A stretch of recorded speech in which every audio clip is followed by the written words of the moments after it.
Welcome to the Ernie Chambers Show.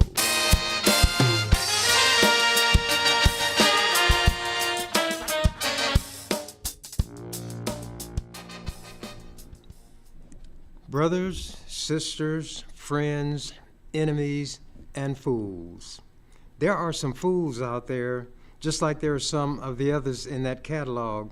What I'm going to do is go back in history, not far, but just to show that a leopard does not change its spots, that the Jewish state does not change its viciousness, and that history can seem to be cyclical, like a cycle, repeat itself. And when somebody engages in a certain type of conduct or practices a certain activity, it becomes what is called a habit. And Israel has had a habit of attacking its neighbors, not because Israel, the Jewish state, is that powerful, but because they have a big brother who is really a flunky, the United States, which has more kill power than any country on the face of the earth, with the possible exception of Russia, and soon North Korea in certain areas may equal them. But those three countries, either one, two of them, or all of them together, could unleash a firestorm, a nuclear cloud, radioactivity that theoretically could lead to the eradication of human beings. But that is not exactly what I intend to talk about. I want to talk about Israel. When I was younger and went to church, the Jews were considered God's chosen people. That's what I had been told. As I began to read the Bible, read some of the horrible things that the Jews did, how God condemned them, how Jesus condemned them. Jesus even said, "Which of the prophets have you all not persecuted?" But that is not precisely what I'm going to talk about. I wrote articles during the long ago. The ones that I'm going to read from today come from the year 2003. If this is 2024, and I believe that it is, 3 from 24 is 21. This that I'm going to read from was written 21 years ago, and it could have come from yesterday or today's paper. But I'm going to start with an article that appeared in today's paper, the Omaha World Herald. Headline says, "Lawmakers question U.S. support." Austin tells Congress Israel is taking steps to boost aid to Gaza. I had touched on the fact, and national news and local have talked about the fact that there was a food convoy, and one of the groups had their vehicles marked with the emblem on top of the vehicles so they could be seen from the air. There would not be any, quote, mistakes, unquote, by Israeli bombers, and they could get this aid delivered to the people who need it so desperately.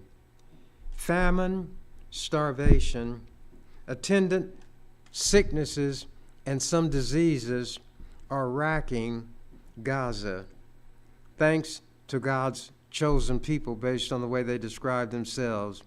But the Bible said there are gods many, there are lords many. So their God could be the devil. As a man thinketh in his heart, so is he. You'll know a tree by the fruit it bears. I'm going to get to this article, and it was accompanied by a photograph, and you probably can't make it out, but just let you see that there was a picture accompanying this, and the caption says, "Secretary of Defense Lloyd Austin and Chairman of the Joint Chiefs of Staff, General Charles Brown Jr., testified Tuesday, which would have been yesterday, before the Senate Armed Services Committee on Capitol Hill in Washington. These men have all kind of badges and symbols to show their military exploits, but there were some questions. Austin tells Congress Israel is taking steps to boost aid to Gaza. This is from an Associated Press release which the World Herald printed. Washington. Defense Secretary Lloyd Austin told the Congress Tuesday that pressure on Israel to improve the flow of humanitarian aid into Gaza appears to be working, but he said more must be done, and it remains to be seen if the improvement will continue. Quote, "It clearly had an effect. We have seen changes in behavior, and we have seen more humanitarian assistance being pushed into Gaza," unquote, Austin said in a Senate Armed Services Committee hearing. Quote, "Hopefully that trend will continue," unquote. All America has to do is tell Israel what to do, and it will be done. But when you slide away from what you ought to do, the one that you're dealing with will see you as a slip and a slider and will take as much leeway as you give.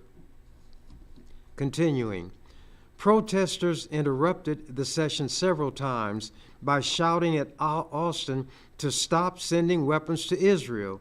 Quote, "Stop the genocide," unquote, they said, as they lifted their hands, stained in red, in the air. A number of senators also decried the civilian casualties, saying the administration needs to do more to press Israel to protect the Gaza Strip's population of 2.3 million people. Many are not just hungry. They're facing starvation, and famine is waiting in the wings. Austin said he spoke with his Israeli counterpart, Defense Minister Yoav Gallant, on Monday, and that he repeated U.S. insistence that Israel must move civilians out of combat zones in Gaza and properly care for them.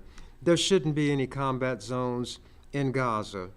When you have over 3 million people in that small amount of land, there is no way that you can drop 2,000-pound bombs, use artillery, tank fire without killing civilians, because civilians are everywhere.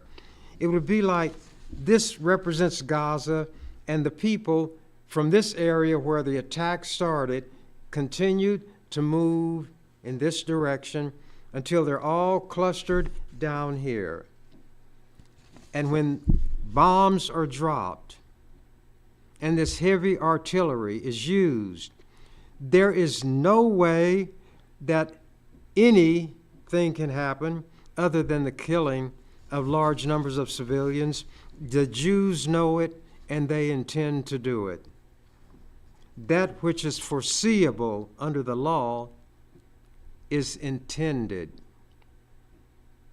Israel intends to kill civilians.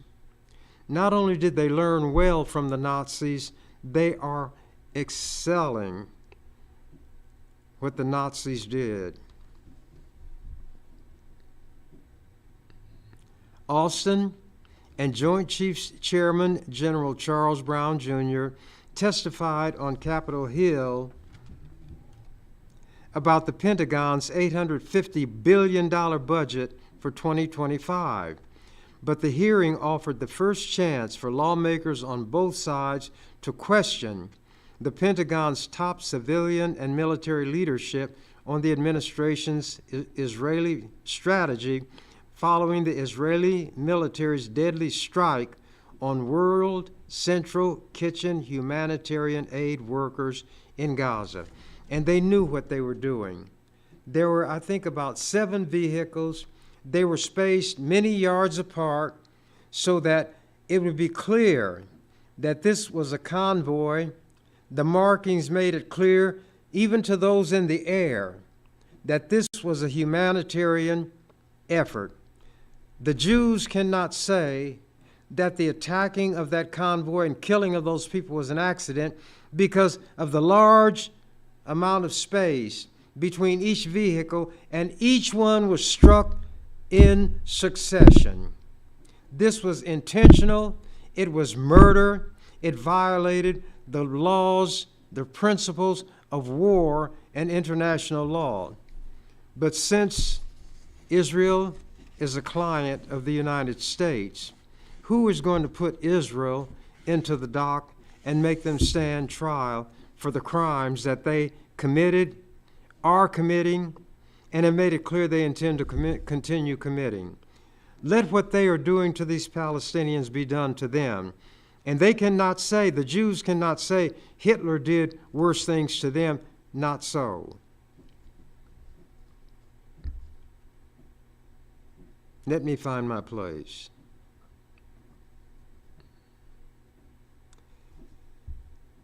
But the hearing offered the first chance for lawmakers on both sides to question the Pentagon's top civilian and military leadership on the administration's Israel strategy following the Israeli military's deadly strike on World Central Kitchen humanitarian aid workers in Gaza. That strike also led to a shift in tone from President Joe Biden on how Israel must protect civilian life in Gaza, and drove dozens of House Democrats, including former House Speaker Nancy Pelosi, to call on Biden to halt weapons transfers to Israel. Half the population of Gaza is starving and on the brink of famine due to Israel's blockades. Israel in recent days took initial steps to increase the flow of humanitarian aid into Gaza. In a call Friday, Biden told Israeli Prime Minister Benjamin Netanyahu that future U.S. support for the war in Gaza depends on Israel taking more action to protect civilians and aid workers. Bull. There doesn't need to be a war in Gaza. There is not a war. There is a massacre. Netanyahu knows that Bush, they all run together in my mind, knows that Biden is a paper tiger. His bark, which is roo, roo, roo, is worse than his bite because he has no teeth. And Biden has said he'll continue sending these bombs, the missiles, the artillery to Israel, and the only thing they're going to be used for is to kill Palestinians. This is like something that may never have been witnessed in history on this scale. And it's under the auspices of what is supposed to be the most enlightened country on the face of the earth. And if America fits that description, or that description fits America, the earth and its people are in awfully bad shape. At the hearing, Austin also said the military is moving ahead with plans to build a pier off the Gaza coast to increase the delivery of humanitarian aid. Here is the big United States, and they've got to get Israel's permission to do anything. And now Israel is about to pull the trigger, perhaps on the beginning of a world war, by attacking a consulate where they knew Iranian diplomats would be, and there were some deaths. So Israel is provoking something because they know that they pop their finger and the boot-licking United States will come running. This is from an article that I put in the Omaha Star 21 years ago. March 27th, 2003. US/UK/Israel axis, international outlawry. UK stands for United Kingdom, Britain, England, Scotland, Ireland, and all the other little things that are part of it. Under Bush unilateralism, the world is less safe, personal security is less, confidence in the future is less. Outlawry is defiance of the law. In this case, the US/UK/Israel axis is in defiance of the UN Charter and international law. By spitting in the face of the international community pursuant to its national security strategy, unilateralism, the United States isolates and brands itself a rogue nation. For example, Defense Secretary Donald Rumsfeld personifies U.S. arrogance and nose-thumbing by insulting France and Germany dismissively as old Europe, for refusing to mindlessly obey U.S. dictates, to behave as stupidly as George Bush and the claque of racist white men and Zionist Jews surrounding him. NATO and the UN have been contemptuously dismissed as irrelevant for the same reason. When the UN goes along with U.S. wishes, it is the world's greatest organization whose integrity commands respect. However, when the UN Security Council, mindful of the UN Charter, international law, and the interests of their respective nations, disagrees with the U.S. American officials, angrily then holler, the UN is irrelevant.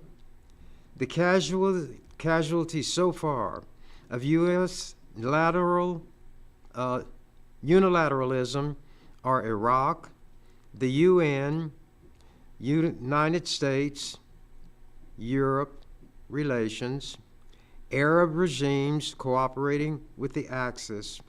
An expected outgrowth is the destabilization of the world and the unleashing of intensified terrorist activity around the globe. The rage, indignation, and contempt spawned by the murderous, cowardly, criminal aggression of the US-UK-Israeli axis against the people of bleeding Iraq, whom Bushites hypocritically intone have suffered enough under Saddam Hussein. They are so intense, I scarcely trust myself to write rationally about it. Listening to the ongoing U.S. propaganda line echoed by the subservient U.S. media relative to the purported justification of the illegal aggression serves only to make matters worse. Clearly, the U.S. is a rogue, killer nation, thumbing its nose at international law and the world community. Notwithstanding Bush's preposterous claim that the invasion, and this is about Iraq, that night they attacked Iraq with the bombers.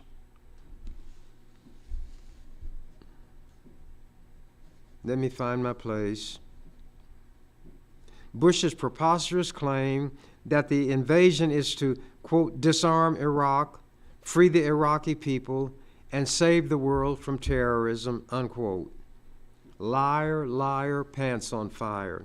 First, no weapons of mass destruction, chemical, biological, or nuclear, have been shown to exist, thereby exposing the disarmed sham as a lie. Second, even the CIA has found no evidence that Iraq has been trained, has bred, trained, or exported terrorists. So, the terrorism lie is run to earth. No legitimate U.S. national interests are advanced by the invasion and conquest of Iraq. What then is the driving motivation behind the illegal aggression against Iraq? It is hydra-headed, meaning several heads. Hydra was that kind of monster from Greek mythology. Number one, the Bush family's personal vendetta against Saddam Hussein. He supposedly said somebody ought to kill Bush's father, and that caused the family to hate Saddam Hussein, and for that he and the Iraqi people had to suffer. Two, the lust of Bush's cronies for Iraq's oil. Three, bowing to Israel's demand for a U.S. military foothold in Iraq from which to attack Israel's designated enemies in the Middle East. And 4, unilateral adventurism and imperialistic aggression. Unremitting nighttime aerial bombardments. If you watched television at that time, the screen would be dark, you'd hear the planes roar, then you'd see all this fiery appearance along the horizon. That was the shock and awe. Unremitting nighttime aerial bombardments and missile attacks that are intended to and do sow terror among the Iraqi populace are not the behavior of, quote, liberators, unquote. Thousands of bombs and missiles with accompanying horrendous explosions, terrifying concussive effects, resulting fires, fumes, smoke, and fouling and contamination of the atmosphere can hardly be deemed liberation. It is doubtful that Iraqis feel better about their women and children being slaughtered by so-called liberators from the U.S. and U.K. rather than at the hand of Saddam Hussein, which they could never prove that Saddam was doing. The terror, destruction, and nerve-shattering noise and chaos being wreaked by the axis of outlawry are unmatched by anything previously inflicted on Iraq and its people. And when one nation preemptively unleashes unprecedented military might against another that is far weaker and poses no imminent threat, it is not war, but vicious bullying. It is the slaughtering of innocents. How many women, children, infants, elderly, and infirm will be murdered by Axis forces in the air, on the sea, and on the ground? Killing civilian non-combatants is murder. Killing Iraqi civilians is intentional. Both moral and civil law declare that what is foreseeable is intended. Killing civilians is foreseeable. Who doubts that the bullying U.S. behemoth will ultimately crush militarily tiny and weak Iraq? Still, questions remain. Number 1, what will be the reaction of ground forces when, despite shows of overwhelming kill power, significant resistance is encountered as the invaders near Baghdad? And may the spirit of jihad draw outside support to Iraq's aid? 2, having been convinced of their invulnerability and invincibility by Axis propaganda, what will be the reaction of the young troops, and how will they behave when they come face to face with the reality that they and their comrades, not only Iraqis, will be harvested by the Grim Reaper? Will the, quote, psychological warfare, unquote, of the Axis trumpeting guaranteed death to Iraqis and guaranteed victory to Axis forces backfire when death cuts a swath through the invaders' ranks, as it surely shall? 4, what will be the ramifications and complications of the movement of Turkish troops into Kurdish North Iraq in disregard of wishes and warnings of the U.S. and in the face of Kurdish vows to fire on such troops? The slam-dunk invasion of Iraq may not be quite as neatly packaged and ready for delivery as the American public has been led to believe by official U.S. and media propaganda. Americans may shed as many tears over the death of their loved ones in this illegal bush war of aggression as tears shed by weeping Iraqis over the death of their loved ones. In the meantime, Bush and his advisors enjoy the safe, snug comfort of their safe houses and the dinners and other social diversions available to the elites who cheerfully send other people's children to their death in an unworthy cause. Shocking as it may seem, Iraqi David may have a special stone to slay U.S. Goliath. This gloomy discussion calls to mind a song titled, "There's Got to Be a Morning After," and a reminder, the rest of the world cannot be disregarded in the aftermath of the Axis outlawry in Iraq, as has been the case where the only question devolved on the irresponsible and criminal wielding of overwhelming kill power by the Axis powers, killing untold numbers of civilians, elderly, men, women, children, infants. Long ago, an English gentleman named Oliver Cromwell made a plea to the Scots before the Battle of Dunbar. Quote, "I beseech you, in the bowels of Christ, think it possible that you may be mistaken, because the Scots were going to fight England." The scoffing Scots paid no heed and were crushed in the ensuing Battle of Dunbar, September 3rd, 1650.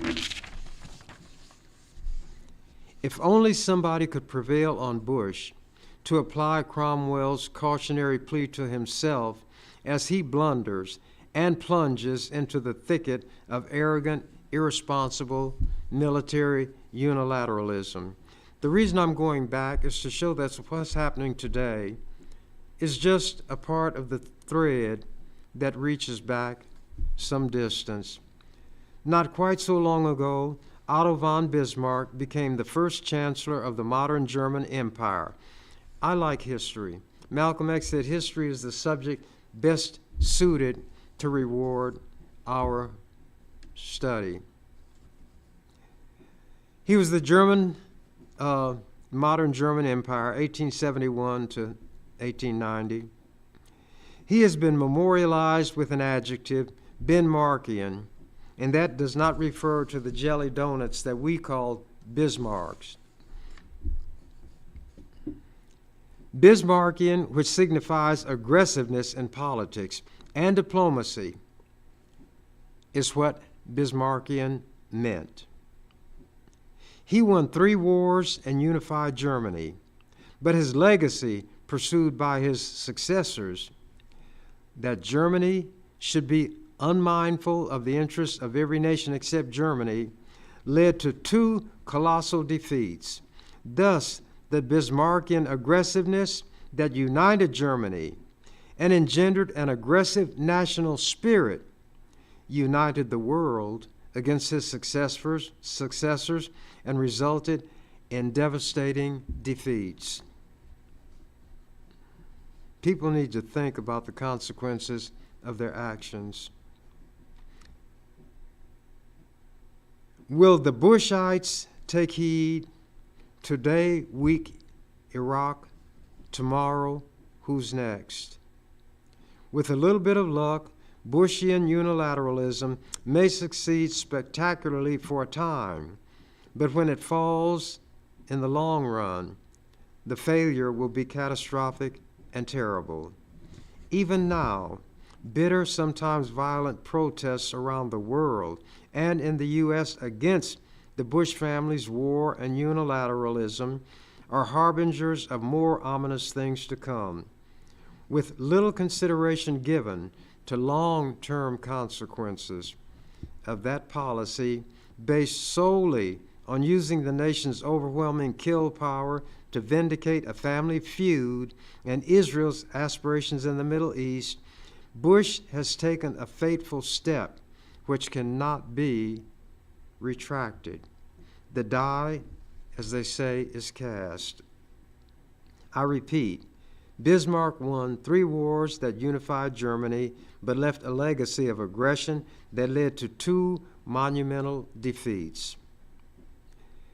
I used to have a cable program through Fox and Cox, and the mayor and another fellow who used to work for KETV didn't like me and what I said, so they took the program off. This occurred March 17th of 2003. Last night, March 17th, they had talked about this policy of America called shock and awe.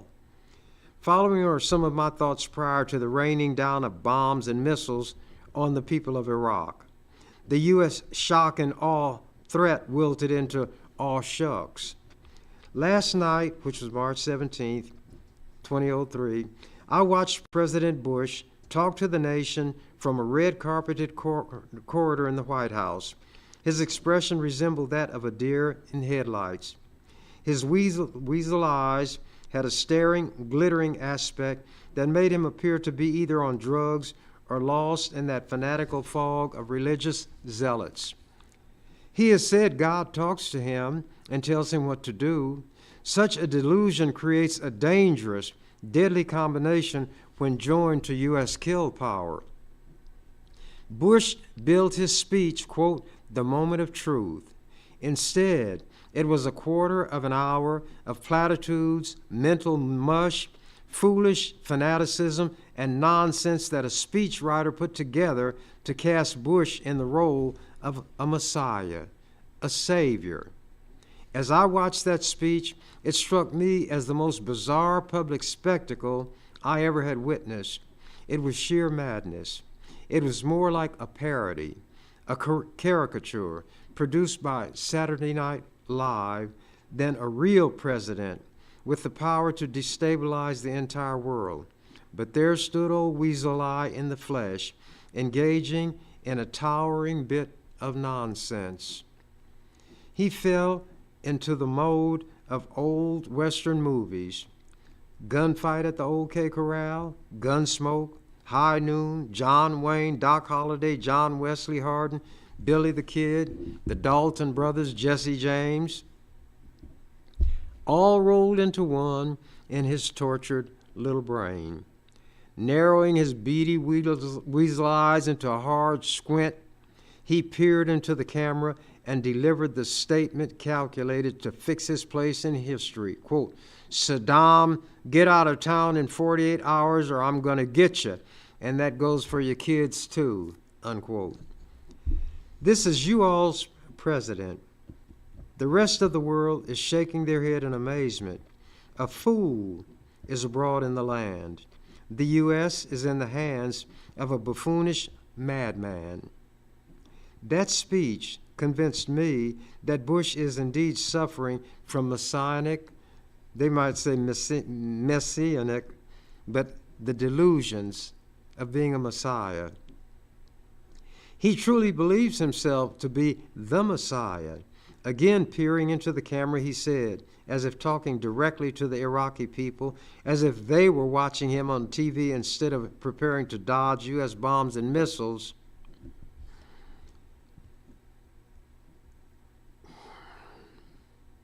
your suffering is at an end. Your deliverance is at hand, unquote. So Jesus-like, in the part of his vacant mind that may be operational, he probably saw himself wrapped in a robe like Jesus, wore sporting sandals, and saving the world while bringing death, carnage, and destruction. Messiah Bush will intone, quote, America is here to save you from a tyrant. Be of good cheer. Am I supposed to say I approve of everything America does because I live on the same continent on which they live? Just because they're called Americans, am I supposed to approve of and support everything they do? That is insane. America is the nation of sheep. Whatever Bush decides in his disordered mind to do, America will fall in line behind him and go along. Well, I am not a sheep. American troops slaughtering innocents in Iraq commit murder, a crime against humanity. Why are they doing it? Why are they using deadlier super weapons in numbers dreamed of never before? Paraphrasing Defense Secretary Rumsfeld, even though it involves killing civilians, because they are following orders. Yet Bush said in his speech about Iraq soldiers who might employ certain types of lethal weapons against American troops, quote, "We will not accept the excuse that you were following orders," unquote. Quote, "Following orders is justification for whatever depredations American invaders commit against Iraqi civilians, but not for Iraqi soldiers defending against U.S. troops murdering civilians. Move over Nazis." Iraq, victim, U.S. aggressor. Iraq is not wrong in this confrontation, but the U.S. aggressor is. There is no justification for what the U.S. intends to do to Iraq. Iraq is no threat whatsoever to the U.S. Iraq can do nothing to hurt the U.S. Iraq has no means to attack the U.S. and never has expressed the intent to do so anyway. Iraq cannot menace the U.S.'s survival. Under principles of what is called a just war, no basis exists for the U.S. to attack Iraq. An attack is unlawful aggression, pure and simple, in violation of the laws of war. The only reason Bush and his ilk will not be tried as war criminals is because of U.S. kill power. The victor always is the prosecutor and the judge. The vanquished, the ones who lose, always are the ones in the dock standing trial, and ultimately many of them executed by hanging. At some point, the cup of America's wicked oppression will be filled to the brim. When forced to drain it, America will sing a different tune. After September 11th, 2001, the U.S. declared war on terrorism, as they called it, and the whole world was expected to join. Nations throughout the world identified with the U.S., expressed sorrow, and extended condolences. It was an era of good feeling toward the U.S. America was in a position to manifest some statesmanship, some maturity as a nation, and could have unified the world by showing respect and consideration for other nations, and could thereby have provided leadership. America could have enjoyed its most shining hours. But no, prideful, short-sighted, arrogance, and inconsiderateness asserted themselves. The good feeling extended toward America was squandered. It evaporated. Sweetness turned to vinegar.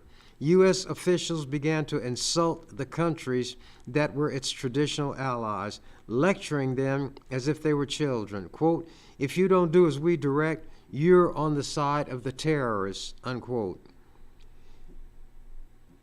"If you are not for us, you're against us. If you don't vote for a resolution authorizing force against Iraq, you're voting in favor of Saddam Hussein and his evil." Old Europe scoffed at the adolescent attempt at child psychology. Their stance against America's foolhardiness was not a vote for Saddam. It was a vote against stupidity and unilateralism, against destabilizing and inflaming the Middle East. It was against upsetting the decades of fragile political balance in the world. Predictably, they were branded irrelevant. Will Bush think it possible that he may be mistaken? Let us see what the end shall be. Obviously, I don't like to read, I'd rather talk. But I want to get some things into the record. Israeli tail wags American dog. This was written and published in Omaha Star, July 27, 2006.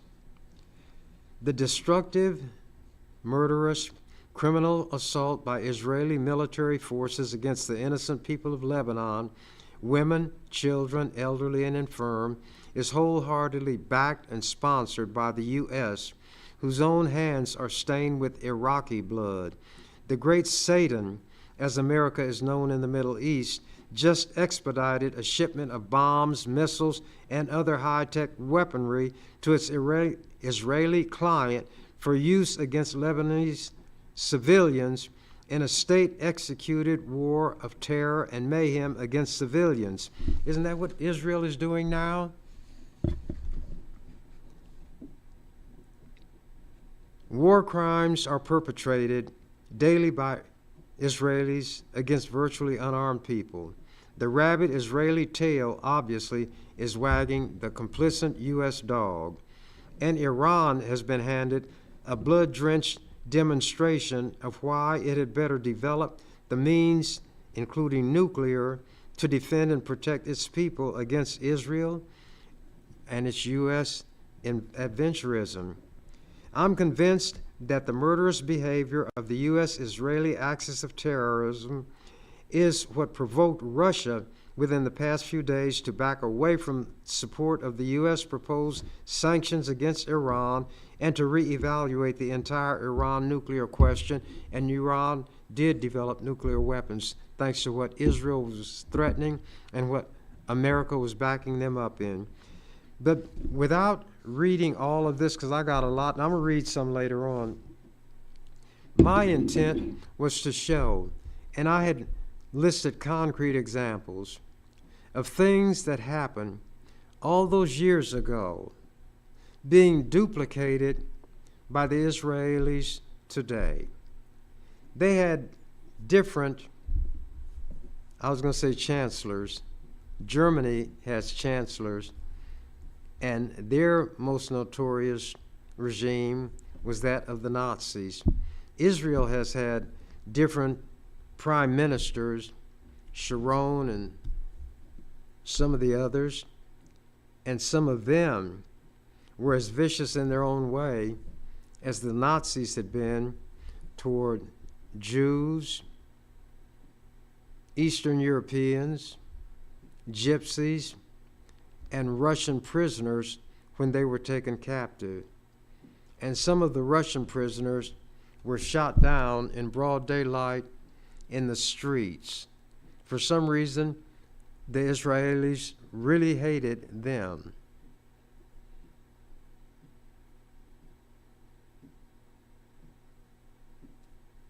You thought I made a mistake, didn't you? The Nazis had the Russian prisoners and shot them down in front of the German populace, and other things were done by Hitler which made it impossible for the German populace to say, when the Nazi regime was obliterated, that they didn't know what was going on. They didn't know there were concentration camps. They did not know that there were extermination camps. They didn't know that that stench that rose from these giant, I call them incinerators, were caused by the burning of human flesh. People who watch evil being done to others and don't take a stand against it, even by speaking against it, will find all kind of rationalizations that will enable them to say, I didn't know what was going on. When they saw the Germans transporting truckloads and train loads of Jews somewhere, and the Jews never came back, and what were called rumors were flying everywhere, and survivors of Jewish families who managed not to be home when everybody else was taken, and they had gotten information about what was happening and were trying to spread the word, there were people who still said, we don't know. We didn't know. And when the Germans made anybody who was Jewish take a 6-pointed star, a Star of David, put the letter J on it and wear it prominently, the German people didn't know what that was about. And when this old man was talking to this little boy, and a car went by and it had curtains over the windows, the little boy said, "Who's in that car?" And the old man said, "A man is in that car who said he talked to a person who saw and talked to Hitler." It was almost as though Hitler didn't exist. There was a point that I'm unable to make by reading this, by saying what I'm saying, no matter what, because people have their minds made up on what direction they're going to go. The point is that we should not sit by and watch other people mistreated and abused when we can say something, when we can do something to prevent it. If white people see rogue cops messing over black people, poor people, Latinos, they should say something. I read an article about this Latina woman who had a $10 million bond put on her because they said she provoked a fight between two men, and her bond was several hundred times the bond of the man who actually committed the killing during the fight. Nobody talked to me about it. Nobody asked me to do anything, but my sense of outrage was such that I filed a complaint against the judge who set that bond, insisted that it be lowered, and they did lower it. Not miraculously. When you're learning something, they say learn the ABCs. I reverse that to the CBAs. If you have an idea that's worthwhile, conceive it, C. Believe it, B. Achieve it. That's CBA rather than ABC. And all things come to an end. And my time here today is coming to an end. I must acknowledge that I did not get into the items I wanted to read. As I was reading, my mind was racing to other things that I would rather say, but I had promised to read. And as Abraham Lincoln said, the promise being made must be kept. Some people watching may rather have had me talk, explain, give my arguments than read from articles that were written. But the purpose of that was to show that what the Jewish state is doing now, they had done decades ago. They had done it down through the years to their neighbors, thanks to the backing of the great Satan, the United States. Israel couldn't do this on its own. They don't produce bombs. They don't manufacture airplanes or munitions. They get them from America. And everybody sees Joe Biden as a pussyfooting, mealy-mouthed, scaredy cat. He says Israel better not kill these civilians, yet they're going to continue shipping billions of dollars in military aid to Israel. As I mentioned earlier, 2,000-pound bombs dropped in civilian areas. And Joe Biden is a president that people ought to have confidence in. Somebody's got a ring in Joe Biden's nose attached to a cord, which is in somebody's hand, and when they jerk that cord, Biden moves in that direction, and that hand is Jewish. He's like Charlie McCarthy sitting on the lap of Edgar Bergen. The puppeteer makes the puppet move. The ventriloquist is the one who speaks. The puppet, the dummy, the mouth moves, but the words are those of the ventriloquist. Israel is the ventriloquist. They allow Biden to say whatever he wants to say. But then when Biden tells Netanyahu, you better not do this, Netanyahu shakes her finger and says, you better remember who you're talking to. So you tone that down. But whatever you do, don't make the threat to withhold aid of a military nature. There are people on both sides of the aisle, as they say in Congress, Democrats, Republicans, in the House and in the Senate, who don't want aid of a military nature to go to Israel. But Biden, being the pussyfooter that he is going to send that aid. If there were elections in Israel right now, I believe Netanyahu would lose. So he doesn't want elections. He is under criminal charges right now in Israel for influence peddling and other misuses of office. This so-called war, which is really a slaughter, is a God-sent, a Jehovah-sent rescue for him. He wants to keep the killing going to divert attention from what he has done. If elections occurred, I say again, he would lose. Israelis are conducting demonstrations. Tens of thousands of people, it looks like, are in the streets. There are Israeli hostages that are claimed to be in the hands of Hamas. The relatives of those people are crying out saying, we want our relatives. Others, we want our friends. Others, we want our countrymen to be released. And we don't like this killing of civilians in the name of Zionism, in the name of Judaism. I am not one who will say that the Jews are getting what they deserve, because not all Jews are involved in what is happening. The ones who are responsible are the ones who drop the bombs, who pull the triggers, who do the killing. But because human beings tend to generalize and lump together, you'll hear that expression, the Jews, as though it's one entity. And I say again, if you have a Jewish friend, keep that person as your friend as long as he or she has done nothing to break the friendship. But don't fault that person for what's happening at the hands of the Israeli government. That person may be more opposed to it than some people in this country because they know it is a reflection on them and everything they believe in. And they wish that such a thing were not so.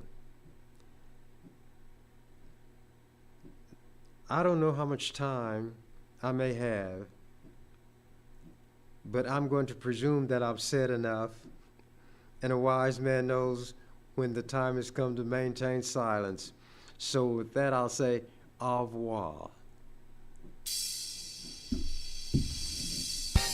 You've been watching The Ernie Chambers Show.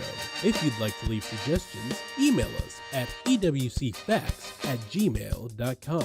That's ewcfacts@gmail.com. This is an EWC Communications production.